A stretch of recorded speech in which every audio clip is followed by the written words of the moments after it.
Phoenix here, recapping match day 9 and all that happened on a super Sunday indeed. And of course, we have to begin with El Clásico. I said 3-1 Real Madrid. It finished 2-1 Real Madrid.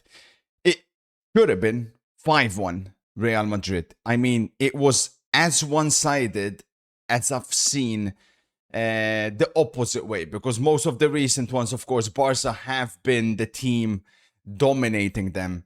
I haven't seen Real Madrid look that good in an El Clasico in a very long time, and that's immediate credit to Xabi Alonso. I was very bullish on a Real Madrid win, but I didn't expect that performance. I mean, that first half especially was sensational. It should have been 4-5 easily. That goal that Mbappe had that was ruled out, I mean, wow.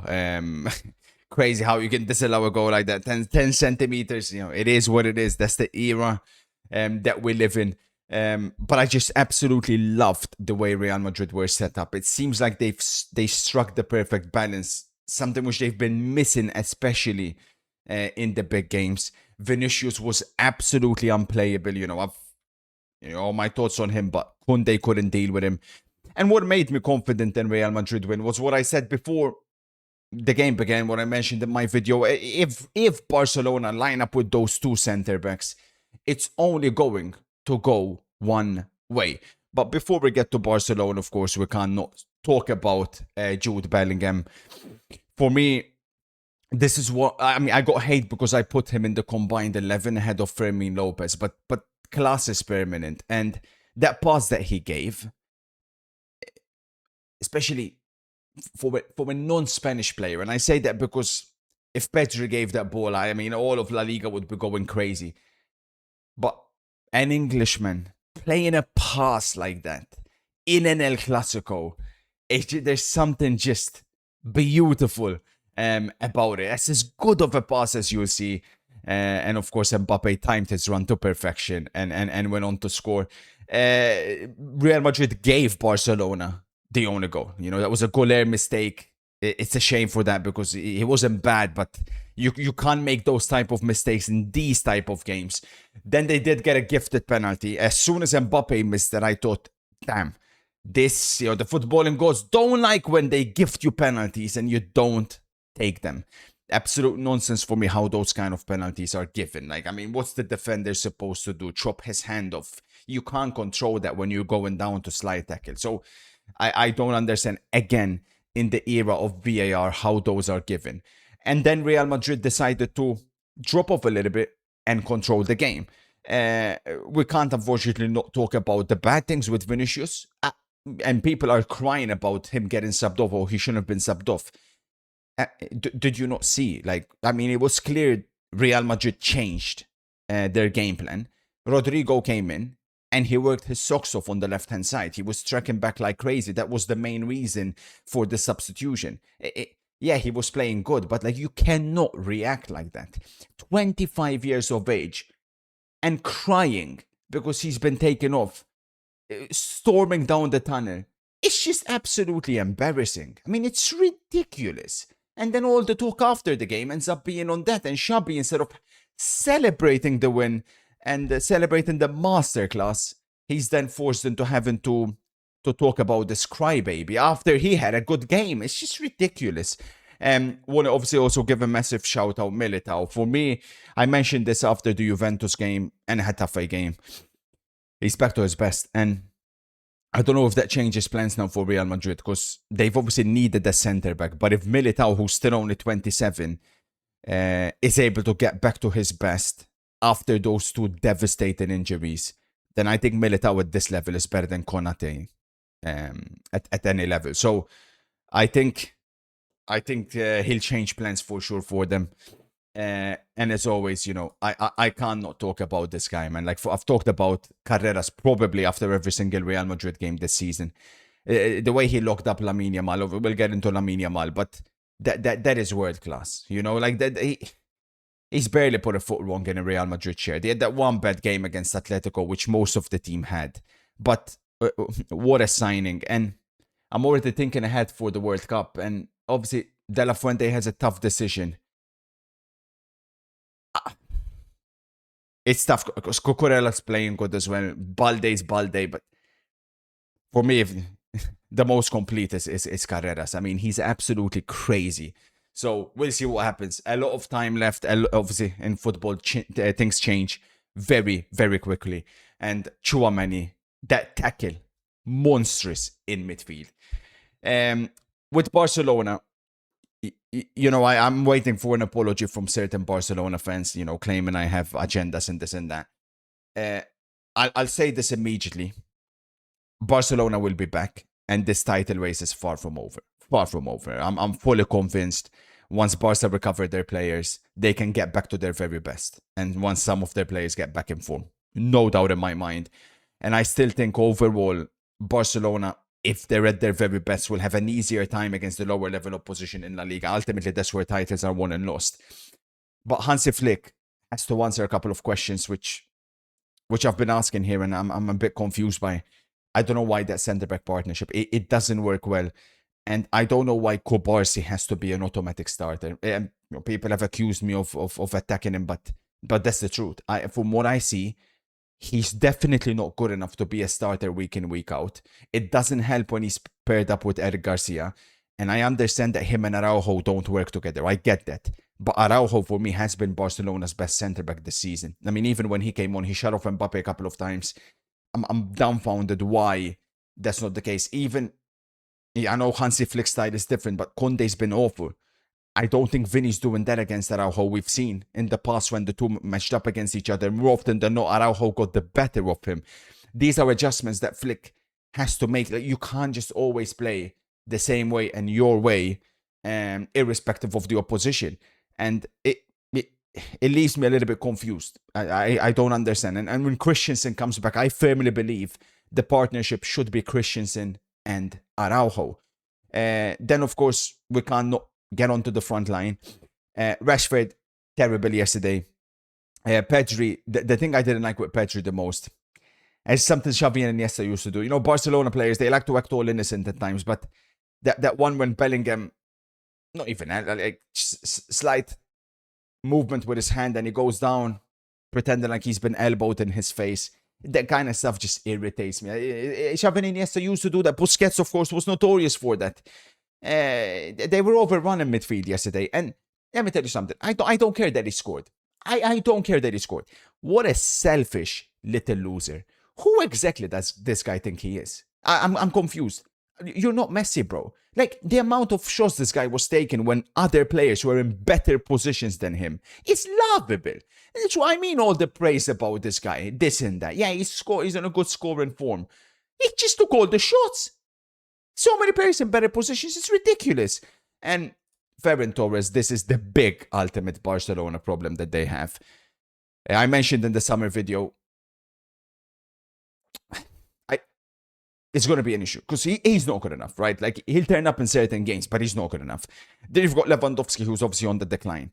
That's the big concern I have for Barcelona. Everywhere else, I think Hansi Flick, the solutions are there. They can figure it out, but they haven't got the solution here. Lewandowski, they have to hope Lewandowski comes back and somehow is able to deliver another few months of high quality before bringing in a striker next season.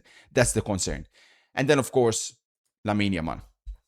I mentioned I'm worried. I mentioned I'm concerned. And there's something that is up. I don't know what that is. I have no idea. But something's obvious because I don't mind bad performances. He's 18 years of age. They can happen. That is perfectly fine. It's perfectly acceptable. It's perfectly normal at his age. What isn't normal, though, is his change in play style. Not once did he ever go in behind yesterday. Not once did he ever want to take the ball and one-pass players. That's confusing. Messi at his age, they're different players, but Messi at his age, he'd have bad games where he'd lose the ball time and time. But his play style never changed. Just get the ball, I'm going to kill you. I'm going to go at you. Different type of player, I hear that. But where is the Lamine Yamal that was playing against Inter last season? I mean, there's something, it looks to me a different player. And I've mentioned I'm concerned about off the pitch. And obviously we have to address what happened at the end of the game. It was a vintage El Clasico. It was memories of 2012. Yamal talked before the game, and he wasn't able to back it up. It's as simple as that. What I don't appreciate, what I don't like, what doesn't sit right with me is, I think that's a good thing in our sport, Talk, it's fine. He was a bit disrespectful. It is what it is. But it hypes up the game. It adds more to the game. If you're going to talk, you have to back it up. I fully acknowledge that. And if you don't, okay, yeah, you'll be attacked. But what doesn't sit right with me is the captain of Real Madrid, Carvajal, who, if it wasn't for Lamine Yamal, never would have won jack shit for Spain, going on to attack him after the game. The game is over. You've won. You've dominated the game. They go and attack him. Vinicius, that man-child, 25 years of age, going after Yamal. That doesn't sit right with me. Talk after the game yourselves if you want to take shots at him. But to go after him, literally, is so cringe. And I didn't appreciate the lack of protection as well from the Barcelona teammates. It took too long. I don't doubt that there's something going on there with his teammates. There were situations that they didn't pass the ball to Yamal yesterday when they could have, obviously Fermin being the culprit. Something is up there, no doubt about it. And I've mentioned this before. I think there's been a change in Yamal. He's more individual focused as opposed to team focused, and I think it's hurting Barcelona. And I wouldn't be surprised if that's affected them. That's what Barca need to sort out and get back to what they done last season. Because last season they won as a team. There was no individualism within the team. It was collective. But the reaction from certain Real Madrid players who are 10 years, 15 years, 7, 8 years older than Lamine Yamal going after him in that fashion, especially an international teammate like Carvajal, who should know much better, that's a bit cringe. But it is what it is.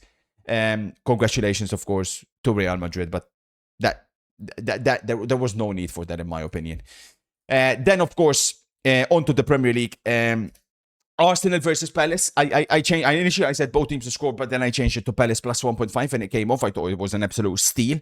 I said Arsenal will win by a goal. That's what happened, and surprise, it came from a set piece. Now, Arsenal fans, I'm finding myself here in a bit of a predicament because, of course, we look at the table and it's looking perfect for you guys, right? No doubt about it. You're opening up a gap on the rest, but I have to talk about the game. You cannot attack me for, again, saying the same things that I've said, because the same things keep happening every single game.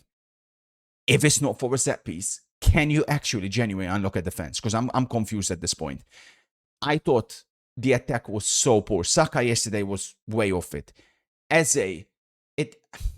Good goal. I thought he was awful. I thought he kept just giving the ball away continuously when he had it. Trossard, my opinions. Gyökeres, my God. So, okay, you have the best defense, but genuinely, the question has to be asked, is it sustainable? You can't attack me for asking that question. It's all going well at the moment. I fully acknowledge it, and you are firm favourites to win the Premier League title, but you can't attack me for saying I'm not moved, for saying I'm not convinced. Prove me wrong. I want to see an Arsenal performance where, like, the first goal doesn't come from a set piece. You can break it down. You can break teams down. And that's the $1 million question, of course, whether it's sustainable or not. Maybe it is. Maybe I'm wrong. In all my years of watching football, I've not quite ever seen anything like this. So that's why I have to be skeptical. This statistic here, it's incredible. 9 set-piece goals. Open play goals, only 5. 17th in the entire Premier League for open play goals. In terms of open play, XG created, 8. Those are damning numbers. You can't ignore those. But all is going well, and when all is going well, you don't care, and you think I'm crying, and it is what it is. It's fine. It's perfectly fine. But, again, congratulations on the 3 points. My concerns remain, which I believe are valid. Shout out to Timber, who continues, of course, to be the best right back in the league. And Gabriel yesterday, I mean, he's been the team now for the whole year. He's been better than Saliba. In general ability, I'll take Saliba all day long. Saliba was struggling with Mateta yesterday. And Gabriel seems to be the leader now of that defense. It's very clear and obvious. So definitely shout out to him. The game then, of course, that I got horribly wrong, and the one that has probably the biggest implications on the Premier League title race, is Aston Villa beating Manchester City. And what hurts the most about this, again, as a couple of other games that I've gotten correct, is that Villa deserved the win. And I didn't see that coming whatsoever. I did mention that there's a worry for City whether if Nico Gonzalez is also injured, and that was the case. And you cannot come out with that midfield. Rangers, he'll come under criticism for his performances, but he's not alone holding midfielder. He can't play that. Bernardo Silva, I don't understand how he continues to start every single game. That baffles me. And the big issue City have, of course, are the inconsistent wingers. I don't like the fact that Cherki only got given 15 minutes. I despise that. And I think it's very important that Pep needs to figure out a way to put Cherki and Marmoush from the start. That, for me, has to be the key for Manchester City. And I'll maintain my personal belief is a change in system, a change in formation. I think City, back three, they'll play the United formation, and they can put Foden / Cherki, Marmoush in behind Haaland. And the wingers, either you ditch them, or in certain matches they have to convert to wingbacks, because I don't think they're good enough to be trusted. They're just not. Savinho has an exceptional game against Villarreal, disastrous the following game. So there's a huge cause for concern there, no doubt about it. But I still believe in Manchester City. I think Pep will find the solutions when he can get all the players fully integrated together. The spine of the team remains the strongest in the entire league. So we'll see. But full credit to Aston Villa. And, the players that I thought would struggle for them, like Metikash, end up having a fantastic game and is man of the match.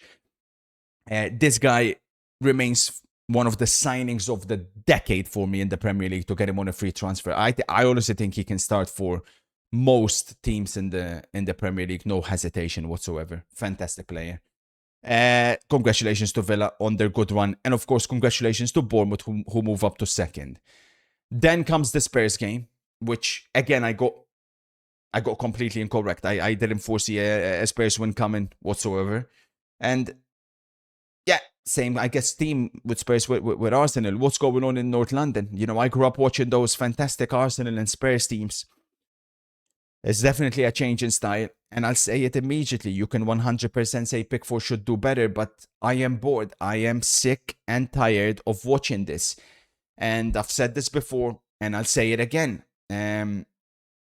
You cannot target the goalkeeper from corners. The VAR and the FA, and they have to begin intervening and making this a clear rule. Otherwise, we're going to lose the sport. I have no problem challenging the goalkeeper when the ball is in the air and both the goalkeeper and the attacking player are going for it. What I don't like is when the kick has barely even been taken and one of the players targeting the goalkeeper has no desire to play the ball. There's no skill in this. There's no skill. It's all about, let's try and block the goalkeeper and try and get a free goal. I don't know how on earth they're not intervening in this. It absolutely baffles me.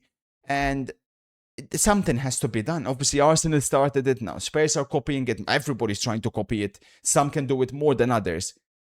And then Everton have their goal disallowed where they do the same thing, but obviously that's offside. And it's just ridiculous to watch. I mean, what is becoming of the Premier League?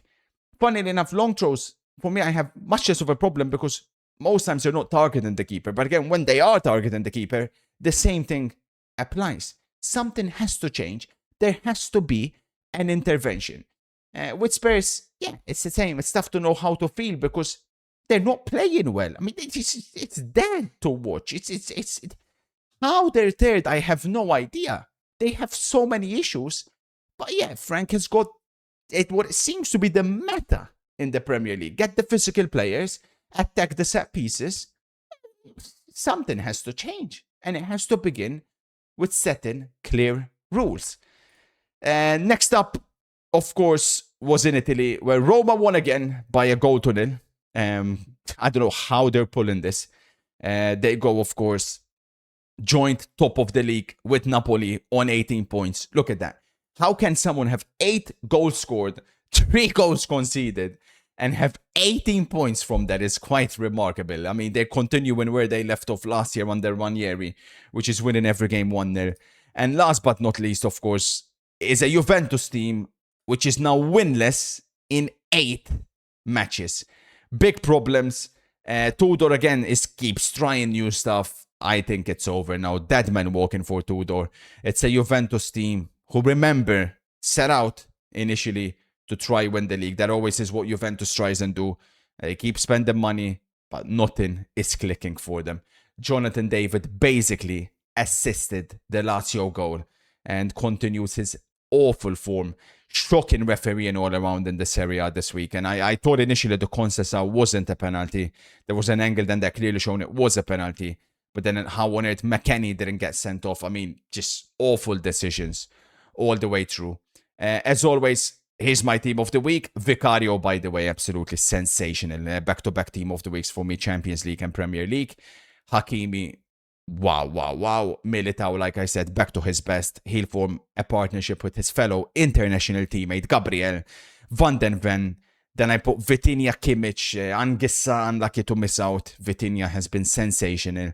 And Bremo, of course, for United, and Cunha, I thought were the best 2 attackers of the weekend from the games that I've seen. Bellingham, player of the week. And, of course, unfortunately, McTominay against my Inter is in there. And this is my flops. Sommer in goal. Then a combination between Barcelona and Liverpool. Van Dijk, Kopars, Kerkes and Koundé. Caicedo with a rare flops appearance.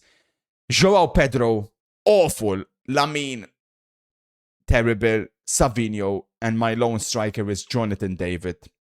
There's some players missing here. I mean, Haaland, Barella could have been here. Ferran Torres. But that's the 11 I chose. Let me know anything you disagree with. As always, it's been a pleasure. I'll catch you guys on the next stream and with the next video. Phoenix out.